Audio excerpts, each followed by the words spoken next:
तो यहाँ पे हम देखते हैं एक्सएमएल के बारे में कि it is a platform independent and language independent, यानी कि आप मल्टीपल लैंग्वेजेस और मल्टीपल प्लेटफॉर्म्स में इसे यूज़ कर सकते हो। एंड ये हमें जो मेनली इसका पर्पस है, ये डेटा हेल्प ग्रैब करने में हेल्प करता है। जैसे कि हम एसक्यूएल यूज़ कर रहे हैं, ठीक है, तो ये हमें उसको कन्वर्जन करने में हेल्प करेगा कि जो माइक्रोसॉफ्ट सॉफ्टवेयर है उसकी लैंग्वेज में और हमारी यूसेज की जो लैंग्वेज है उसमें कन्वर्जन में, ठीक है। तो ये हमेशा कम्युनिकेट करने में हेल्प करेगा टू प्लेटफॉर्म्स और मोर के बीच में। तो यहाँ पे क्वेश्चन आता है, what is the difference between HTML and XML. तो दोनों ही मार्कअप लैंग्वेज हैं। पहले इनकी फुल फॉर्म लिख दोगे, एक्सटेंसिबल और हाइपरटेक्स्ट मार्कअप, ठीक है। देन एक्सएमएल जो होता है वो फ्रेमवर्क प्रोवाइड करता है मार्कअप के लिए, और एचटीएमएल प्रीडिफाइंड मार्कअप लैंग्वेज है हमारी। ये केवल फ्रेमवर्क देता है। एक्सएमएल क्या देता है? फ्रेमवर्क देता है मार्कअप के लिए, और एचटीएमएल क्या है? प्रीडिफाइंड मार्कअप लैंग्वेज है, पहले से ही डिफाइंड है। स्ट्रक्चरल, अगर इसका स्ट्रक्चर देखें तो एक्सएमएल जो होता है वो इंफॉर्मेशन रिलेटेड होता है, और एचटीएमएल का कोई स्ट्रक्चरल इंफॉर्मेशन नहीं होता। उस तरीके से जैसी नीड होती है उस हिसाब से हम उसे मॉडिफाई कर लेते हैं। लैंग्वेज टाइप आपका एक्सएमएल केस सेंसिटिव होता है, एचटीएमएल केस इनसेंसिटिव होता है, यानी कि अपर केस लोअर केस आपके लिए सेम है यहाँ पे, ठीक है। पर्पस क्या होता है आपका एक्सएमएल का? Transfer of information. अभी हमने यहाँ पे एक लाइन देखी, कम्युनिकेट करने में हेल्प करता है टू प्लेटफॉर्म्स में।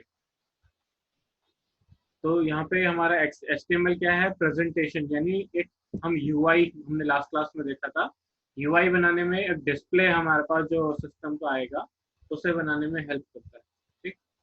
एरर्स एक्सएमएल में अलाउ नहीं होते, एचटीएमएल में स्मॉल एरर्स को इग्नोर कर दिया जाता है, ठीक है।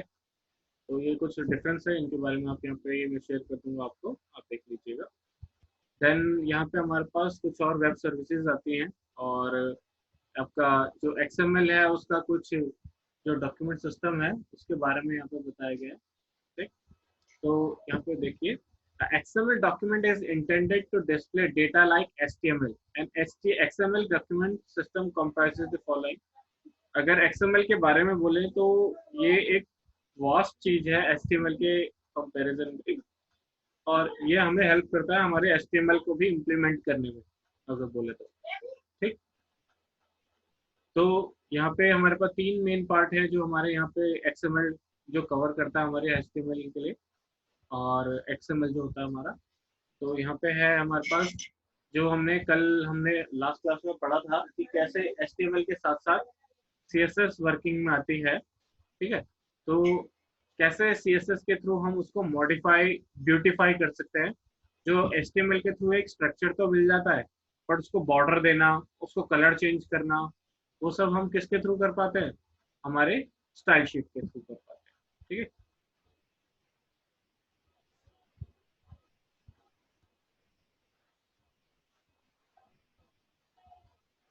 देन आते हैं हमारे पास grammar structure, DTD। It is optional component in XML document system and defines the rules of a document tag definition. तो यहाँ पे हमारे पास तीन मेन पार्ट हैं जो आपके XML एक फाइल, अगर स्ट्रक्चर बोलूँ मैं तो तीन चीजों को कंप्राइज करके बनता है। स्टाइल शीट यानी CSS, या XSL होता है एक, तो ये भी एक फॉर्मेट होता है आपका। जैसे CSS के थ्रू हमने उस दिन बॉर्डर लगाया था, वैसे एक स्टाइल शीट भी होती है आपकी एक्सटेंसिबल की, ठीक है। देन होता है ग्रामर स्ट्रक्चर, DTD, जिसमें होता है डाटा डेफिनेशन जिसको बोलते हैं हम, और एक होता है XML की मेन फाइल जो एक्चुअल डेटा कंसिस्ट कर रही होती है हमारा, कि उस फाइल के अंदर एक्चुअल में डेटा क्या जा रहा होगा, ठीक है। तो यहाँ पे हमें कुछ एग्जांपल्स दिए हैं कि how to prepare XML document. तो कुछ हमारे पास जो फाइल सिस्टम्स है इसके लिए, प्रोलॉग और डेटा इंस्टेंस, इनके बारे में हम नेक्स्ट क्लास में प्रैक्टिकल भी करके बताएंगे एक बार, ठीक है। तो अभी के लिए बस इतना ही कि XML जो होता है किस तरीके से इम्पोर्टेंस रखता है हमें वेब पेजेस जो HTML के थ्रू हम क्रिएट करने वाले हैं उनके लिए, और कैसे एक ब्राउजर के थ्रू वेब पेजेस में XML की इम्पोर्टेंस है। अभी के लिए हमें इतना ही जानना है, ठीक है। तो prepare style sheet.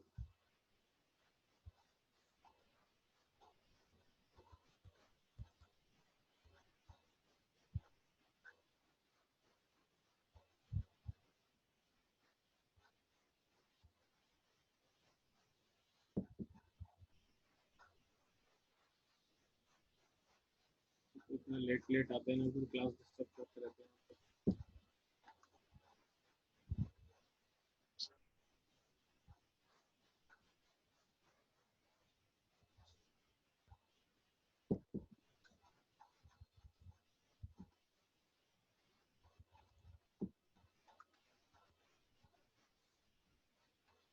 Okay, then आगे आते हैं। तो इसके कुछ एग्जांपल्स हैं यहाँ पे, examples to create XML document. एक एग्जांपल यहाँ पे जो दिया है एक तरीके से, तो कुछ हमारे पास यहाँ पे पार्ट्स है कंप्यूटर के जिनके लिए हमें एक्सएमएल डॉक्यूमेंट बनाना है। जैसे तीन हमारे पास मदरबोर्ड है, SSK P3B, और उसका कुछ ये आपका मॉडल नंबर है। एक मॉनिटर है LG का, जिससे यहाँ पे कुछ डिटेल लिखी हुई है। तो दो पार्ट्स है आपके पास, मदरबोर्ड एंड मॉनिटर। ठीक है, इसके लिए अगर हम एक्सएमएल डॉक्यूमेंट हमें बनाने के लिए दिया जाए, तो यहाँ पे देखिए ये कुछ एक आपका एग्जांपल है कि कैसे एक एक्सएमएल फाइल आपको दिखेगी। ठीक है, जैसे आपने देखा ये टाइटल यहाँ पे स्टार्ट हुआ, यहाँ पे ओवर हुआ, और कंप्यूटर पार्ट्स नाम से मैंने टाइटल दिया इस फाइल को। ठीक है, तो यहाँ पे क्या हुआ, सेम HTML में भी आपने दिया था हेड के अंदर, वैसे ही यहाँ पे पार्ट यहाँ से स्टार्ट हुआ, लास्ट में पार्ट खत्म हुआ। पार्ट्स यहाँ से शुरू हुआ था जिसके अंदर टाइटल और पार्ट दोनों थे, और पार्ट्स लास्ट में ओवर हुआ।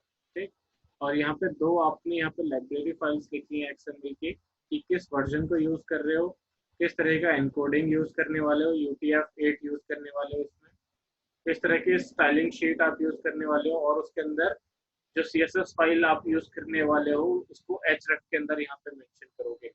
यानी कि CSS फाइल एक अलग से लिखी गई होगी, पार्ट्स नाम से एक CSS फाइल होगी, जिसके अंदर इसको ब्यूटीफाई करने के लिए कोड जो होगा हमारा छोटा सा लाइन्स ऑफ कोड, वो पार्ट्स डॉट CSS फाइल के अंदर होगी। ठीक है, तो यहाँ पे देखिए कैसे इसने इस पार्ट को डिवाइड किया है। ऊपर की दो पिंक लाइन जो है एक्सेल में, जहाँ पे आपको लाइब्रेरी बोल रहा है, इनको प्रोलॉग में हम ये बोलते हैं। ठीक है, देन इसके अंदर जो CSS फाइल यूज हो रही है, ये linking of dot dot CSS file को यूज कर रहा है स्टाइल शीट को, जो भी हम यहाँ पे देख रहे थे ना कि स्टाइल शीट कैसे वर्क करती है, होती क्या है यहाँ पे स्टाइल शीट। देन आपके पास लास्ट में ये जो मेन डेटा होता है, जो आपके XML फाइल में आपको शो करना है। जैसे आप यहाँ पे देख रहे थे, पार्ट पार्ट का नाम क्या था, मदरबोर्ड, मैन्युफैक्चरर कौन थे, एसुस, मॉडल नंबर था ये, और उसकी कॉस्ट है ये। वैसे ही आपके पास दूसरा पार्ट कौन सा है, TFT मॉनिटर, उसके मैन्युफैक्चरर है LG इलेक्ट्रॉनिक्स, मॉडल है ये, कॉस्ट है ये। तो ये हमने एक फाइल प्रिपेयर करी इस डमी डेटा के लिए, जिसमें हमारे पास यहाँ पे पार्ट्स था, कंप्यूटर के पार्ट्स, मेन हेड आपके पास फाइल थी, दो पार्ट थे, मदरबोर्ड और TFT मॉनिटर, ब्रांड उसका एसोस और LG था, ब्रांड मॉडल नंबर और प्राइस उसके लिखे हुए थे। तो वो चीज हमने यहाँ पे XML के थ्रू कैसे रिप्रेजेंट करवाई है, ये एक एग्जाम्पल था उसके लिए। ठीक है, और इस फाइल का नाम रखा हमने test.xml। तो यहाँ पे आगे बढ़ते हैं थोड़ा सा, प्रिपरेशन ऑफ स्टाइल शीट, कैसे हम यहाँ पे CSS फाइल जो होती है वो कैसे क्रिएट कर सकते हैं। तो यहाँ पे लास्ट क्लास में हम देख भी रहे थे इनके बारे में कि कैसे स्टाइल शीट प्रिपेयर कर सकते हैं, कैसे वर्क करती है वो। लास्ट क्लास में जब हम HTML के एग्जांपल देख रहे थे, तो हमने इनलाइन CSS पुट करी थी वहाँ पे। यहाँ पे क्या कर रहा है, एक CSS की फाइल ही अलग से प्रिपेयर कर रहा है और उसको वहाँ पे यूज करेगा XML। ठीक है, तो क्या हो रहा है यहाँ पे देखिए, जो पार्ट्स का जो डिस्प्ले है वो ब्लॉक टाइप में है, टाइटल का डिस्प्ले है ब्लॉक टाइप में, और उसके लिए फॉन्ट यूज हुआ एरियल, और उसमें जो कलर यूज हो रहा है टेक्स्ट का वो है 008000।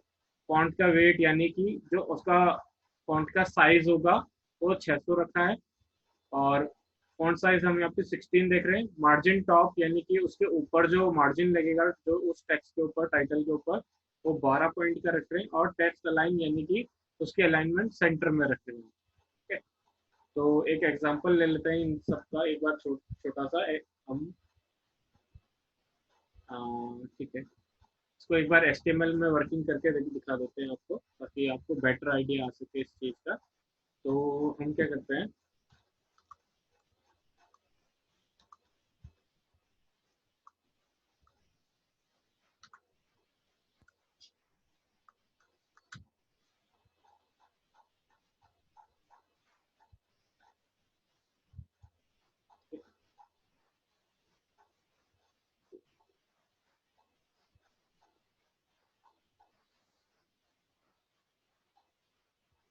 तो एक काम करते हैं, इसमें एक बार एक फाइल ओपन करके देखते हैं।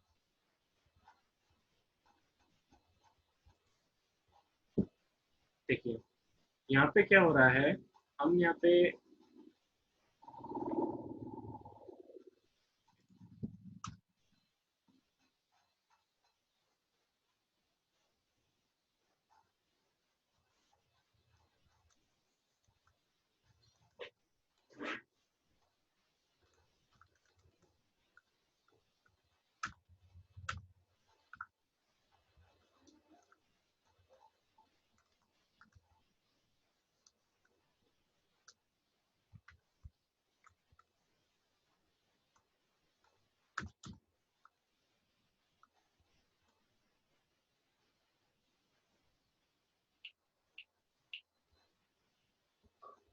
जैसे यहाँ पे लिखते हैं,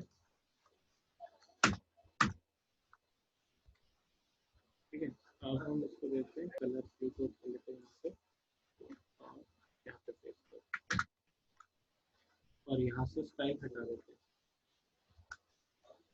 ठीक। तो इसको रन करते हैं। तो देखिए हमने क्या किया, इनलाइन सीएसएस ना यूज करके H1 में H1 को एक स्टाइल नाम के टैग के अंदर रैप कर दिया, ठीक है। तो अभी हम क्या कर रहे हैं, इसको थोड़ा सा चेंज करते हैं और कलर ब्लू की जगह रेड करते हैं इसको, एंड इसको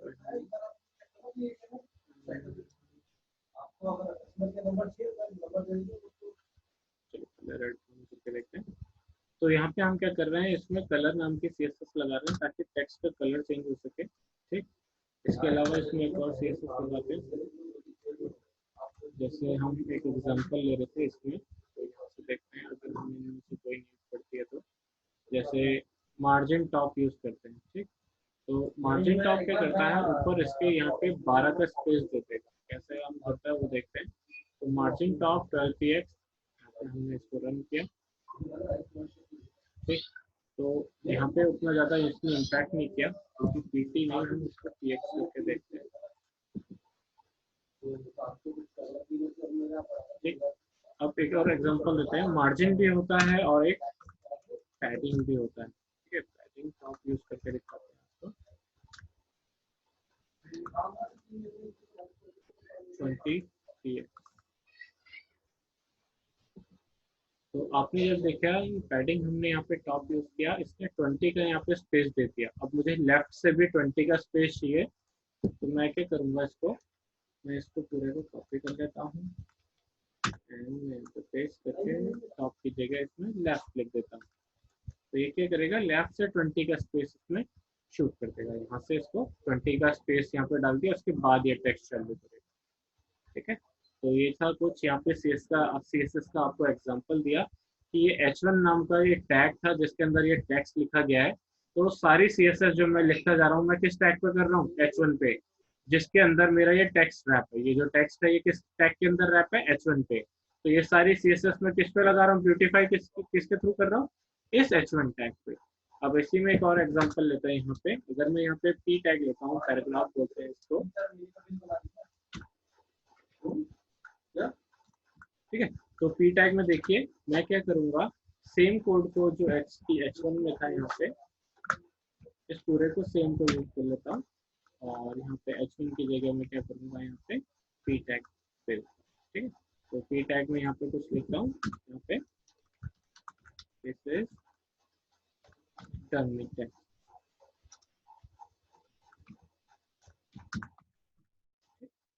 रन करते हैं। तो यहाँ पे हमारे पास क्या दिस इज टर्मिनल। अब मैं क्या करूंगा, यहाँ पे मैं इसको फॉन्ट साइज दूंगा पैराग्राफ। तो कैसे वर्क करता है, कैसे इसको देखना है, कैसे इसकी इम्प्लीमेंटेशन है, देखिए यहाँ पे फॉन्ट साइज का आपको मिला यहाँ पे सीएसएस, तो यहाँ पे यूज करते हैं। अब देखते हैं ये इसको वर्क करता है कि नहीं, ठीक। तो फॉन्ट साइज 15 px, ठीक। देखते हैं इसका साइज चेंज होता है कि नहीं, कुछ तो चेंज हुआ था। अब यहाँ पे क्या करेंगे, हम इसको हम 15 बना देते हैं और इसको एक बार चेंज करते हैं 50 पे। तो देखते साइज ये क्या कर रहा है, ये इस तरीके से पैराग्राफ में फॉन्ट साइज को एक्सेप्ट नहीं कर रहा। तो हम एक बार देखते हैं तो हम यहाँ पे देखेंगे जो कि एग्जांपल होगा कि किस तरीके से हम उसमें पैराग्राफ में फॉन्ट साइज लगा सकते हैं।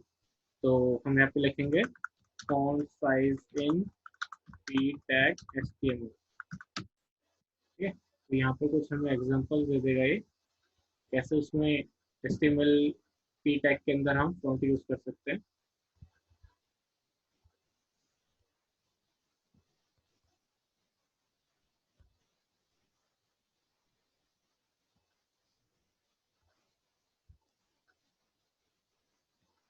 ठीक, तो अब हम इसको यहाँ पे अपने वाले उस पार्ट में यूज करके देखते हैं। जैसे ये है तो फॉन्ट साइज की जगह यहाँ पे देखते हैं कैसे क्या हम मिस्टेक कर रहे थे। तो देखिए यहाँ पे px जो हमने हटाया था उसकी यहाँ पे नीड इसको पड़ रही है। तो एक बार देखते हैं इसको हटा के एक बार क्या ये इसको एक्सेप्ट करेगा, देखते हैं। तो देखिए हमने यहाँ पे px इसको दिया तो इसने इसको 50 साइज का कर दिया। जो भी हमें साइज चाहिए फॉन्ट का हम यहाँ पे px के साथ यूज करेंगे। अगर हम नॉर्मल लिखेंगे जैसे इसने यहाँ पे दिया था यहाँ पे 16 तो ये इसको एक्सेप्ट नहीं करेगा, यहाँ पे px के साथ हमें देना पड़ेगा। ठीक, तो ये था फॉन्ट साइज। तो ये हम क्या कर रहे हैं यहाँ पे ब्यूटीफाई कर रहे हैं कि किस टेक्स्ट को कहाँ पे बड़ा करना है, किस कलर का करना है, किस फॉन्ट टाइप देना है उसको। तो ये सब क्या है आपका CSS है, स्टाइल शीट इनको बोलते हैं हम। तो इनके लिए अलग से शीट भी बनाई जा सकती है और यहाँ पे कॉल कराई जा सकती है, जैसे यहाँ पे इसने अभी XML के एग्जाम्पल में दिया। तो ये जो CSS हमने अभी लिखी है H1 और P के लिए, जो हमने ये वाला पार्ट यहाँ से लेके यहाँ तक ये लिखा है, इसको जो स्टाइल के अंदर रैप किया मैंने। स्टाइल मतलब ये आपका CSS स्टाइल शीट में यहाँ पे आपको यहाँ पे एक्सटर्नली करके दिखा रहा हूँ। इसके अलावा एक और तरीका होता है कि यहाँ पे हम यूज कर लें, और तीसरा तरीका होता है कि इस पूरे CS की एक फाइल ही अलग बना दूं और यहाँ पे बस उसको कॉल कराओ। तो आगे बढ़ते हैं। आई होप आपको CSS समझ में आया होगा, इनका यूसेज समझ में आया होगा। ठीक, तो आगे बढ़ते हैं थोड़ा सा। अब इसमें एक एग्जांपल और छोटा सा बताते हैं। जैसे ये है डमी टेक्स्ट, ठीक है, फॉन्ट साइज को हम इसको नॉर्मल कर लेते हैं थोड़ा सा। और यहाँ पे ठीक, तो ये आ गया हमारे पास टेक्स्ट। अब मुझे क्या करना है, इस पी टैग को बोल्ड टाइप करना है। एक बी टैग भी आता है आपके पास, यहाँ पे बी लिखूंगा। तो देखिए ये क्या होगा, यहाँ पे हमारे टेक्स्ट का ये बोल्ड टाइप का हो जाएगा। इसके अलावा हमारे पास बोल्ड के अलावा स्ट्रॉन्ग टाइप भी होता है, स्ट्रॉन्ग लिखोगे तो भी वो उसको बोल्ड कर देगा। ठीक है, तो देखते हैं वापस आते हैं HTTP पे। तो प्रोटोकॉल वाले चैप्टर में हमने इसके बारे में ऑलरेडी पढ़ चुका है, तो इसको हम दोबारा से नहीं देखते हैं यहाँ पे। देन DNS आपके पास आता है यहाँ पे वेब सर्विस में। डोमेन नेम सिस्टम, इसकी फुल फॉर्म लिख लीजिएगा, ये बहुत इंपॉर्टेंट है बोर्ड के एग्जाम से related. DNS domain name system, ठीक है। ये क्या करता है, it translates human readable domain names, जैसे कि www.facebook.com का हम एग्जांपल लेके चल रहे हैं अभी तक जितनी क्लासेस हुए हैं।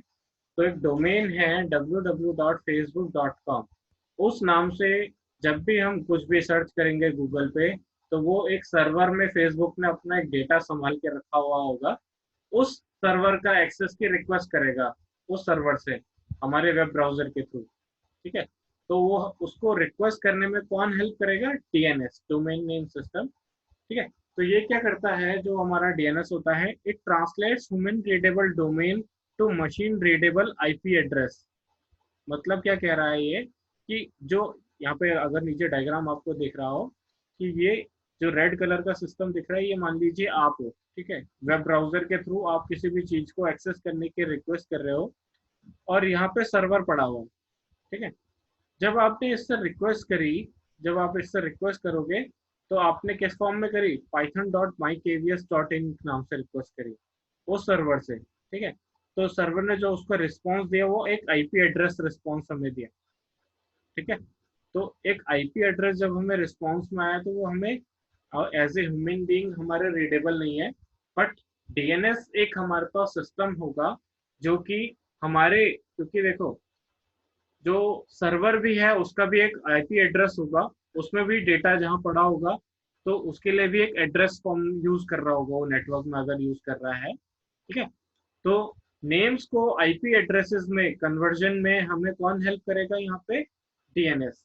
क्योंकि मैंने आपको लास्ट टाइम भी एक बार पहले भी समझाया था कि किसी के नेम से ज्यादा एड्रेस के थ्रू आप बहुत जल्दी उस चीज को पहुंच सकते हो। किसी का अगर आपको मैं नाम देके भेजूं किसी सोसाइटी में और एड्रेस देके भेजूं, तो दो बंदों जिसके एक को नाम देके भेजा और एक को एड्रेस देके भेजा, तो एड्रेस वाला सही टाइम पे और इंफॉर्मेशन जल्दी लेके आ पाएगा उससे। ठीक है। तो यहाँ पे वही कर रहा है। डोमेन नेम से बेटर है कि आप उसका आईपी एड्रेस आप उस पर, तो हमें ये कन्वर्जन में कौन हेल्प करता है? डीएनएस हेल्प करता है। ठीक है। देन यूआरएल क्या होता है? यूआरएल की फुल फॉर्म है uniform resource locator. URL uniform resource locator.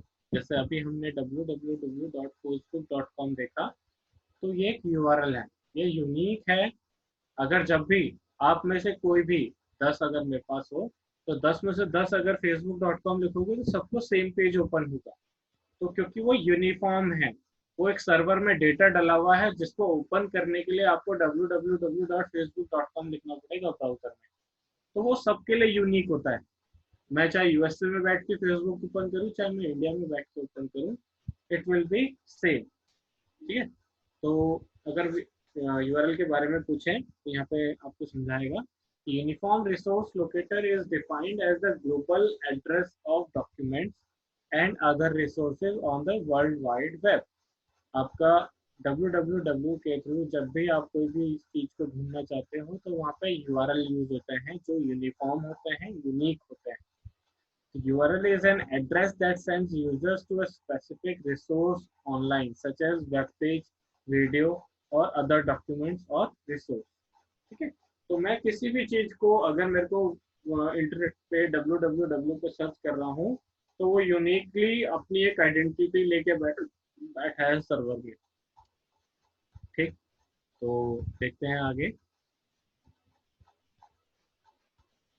यहाँ पे कुछ शॉर्ट टर्म्स हैं आपको जो पढ़ने के लिए दी हैं। वेब पेज क्या होता है? आपके HTML के थ्रू हम एक पेज बनाते हैं जो वेब ब्राउजर्स के थ्रू ओपन होता है। जब भी एक एग्जांपल जैसे ये लेते हैं, अभी ये जो मैंने यहाँ पे ओपन किया है, मान लीजिए ये www.w3schools.com/tag/tag_font.asp।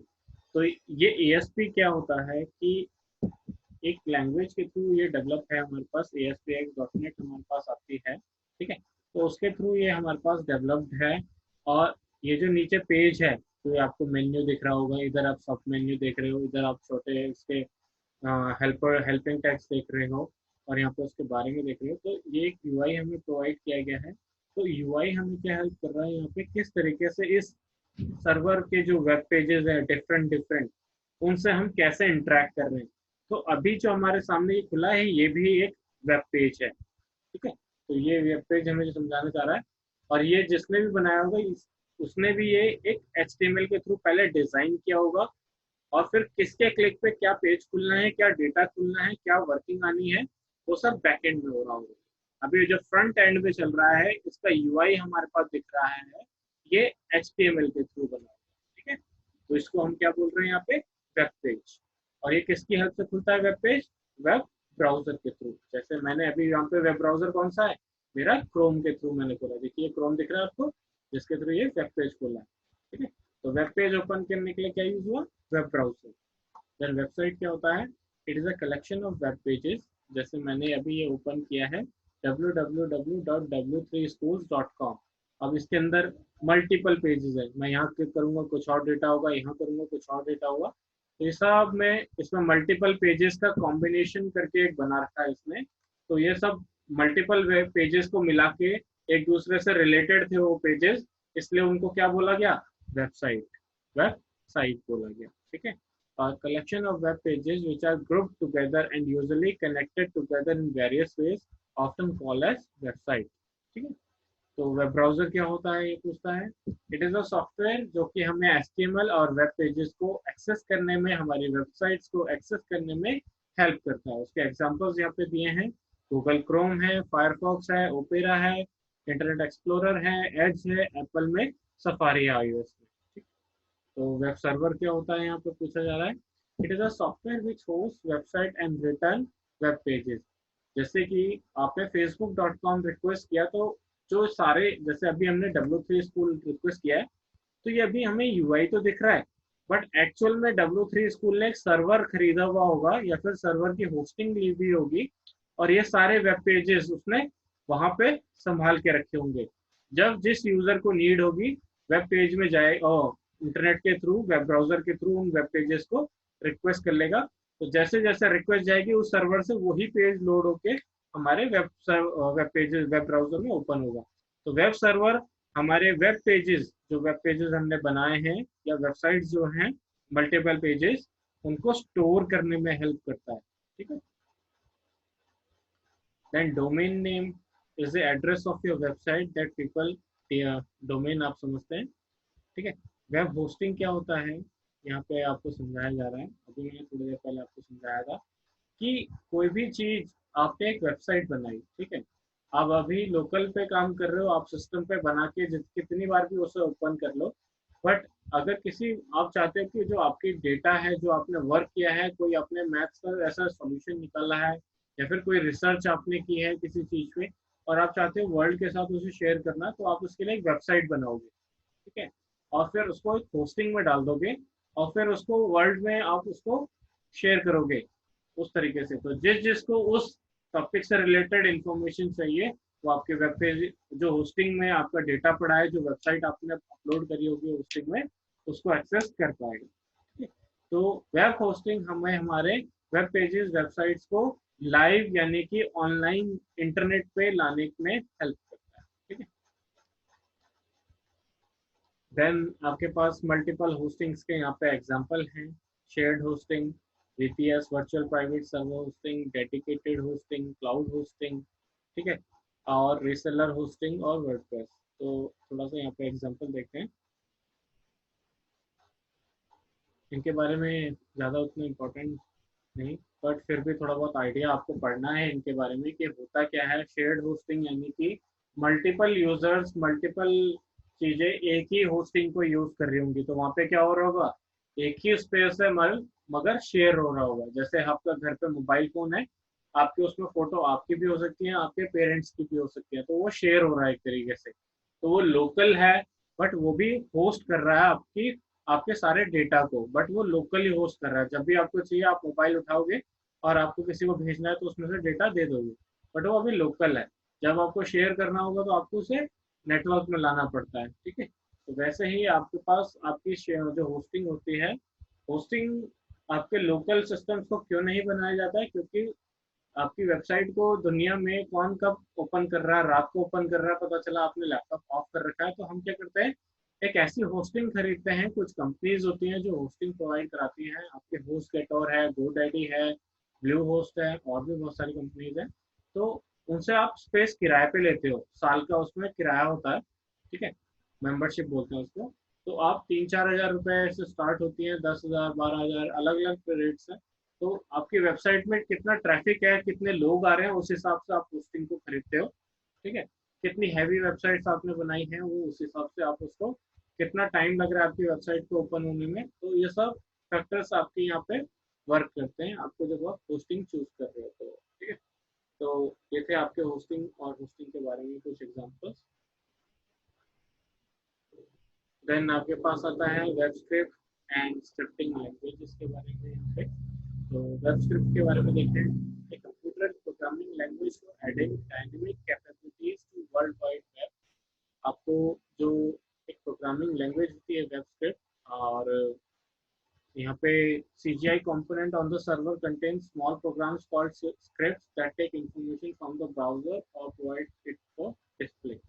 ये क्या कहना चाह रहा है कि स्क्रिप्ट्स, छोटी छोटी स्क्रिप्ट्स लिखी जाती हैं, और स्क्रिप्ट्स क्या हमें हेल्प करती हैं कि हमारे जो सर्वर में डेटा है वो ब्राउजर के थ्रू कैसे एक्सेस हो सकता है। यहाँ पे एक बार एक छोटा सा अगर इसमें एग्जांपल दिया होगा तो देखते हैं। यहाँ पे देखिए, क्लाइंट और सर्वर है। क्लाइंट आप हो, और जब आपको फेसबुक में पड़ी हुई कोई फोटो चाहिए तो उसका सर्वर है, मान लीजिए फेसबुक का। सर्वर पे फोटो पड़ी है, क्लाइंट आप हो, जब आपको नीड पड़ी तो पहले आपने रिक्वेस्ट करी इंटरनेट के थ्रू, रिक्वेस्ट गई सर्वर पे, सर्वर ने वो देखा कि हाँ मेरे पास है ये फोटो, उसने रिस्पॉन्स करी और आपको वो फोटो ऑन करके दे दी। तो ये थी क्लाइंट साइड स्क्रिप्टिंग कि क्लाइंट ने रिक्वेस्ट करा। ठीक है। दूसरा क्या होता है, सर्वर रिक्वेस्ट करता है कई बार क्लाइंट से। तो सर्वर ने यहाँ पे क्या किया, आपको यहाँ पे क्लाइंट की तरफ पर रिक्वेस्ट गई और क्लाइंट ने फिर उस इंफॉर्मेशन को दिया। जैसे कि कई बार आपके पास इंफॉर्मेशन सर्वर की तरफ से रिक्वेस्ट जाती है। जैसे आप ओपन कर रहे हो तो कोई भी अकाउंट, तो फेसबुक अगर एक्सेस करना है तो पहले क्या बनाना पड़ता है आपको, अकाउंट बनाना पड़ता है। ठीक है। वैसे ही मल्टीपल सर्वर रिक्वेस्ट आपके पास आते रहती हैं। आपने कभी नोटिफिकेशन देखी होंगी आपके मोबाइल में पॉपअप होती रहती हैं, तो वो सारी किसके थ्रू आपके पास आ रही हैं, तो सर्वर की रिक्वेस्ट होती है आपके पास डिफरेंट डिफरेंट फॉर्म्स में। ठीक है। तो क्लाइंट साइड स्क्रिप्टिंग ये क्या है, जैसे एग्जांपल अगर आपको देखें हम, तो कुछ स्क्रिप्टिंग लैंग्वेजेस होती हैं हमारे पास। जो स्क्रिप्टिंग का अभी हम बता रहे थे कि एक एक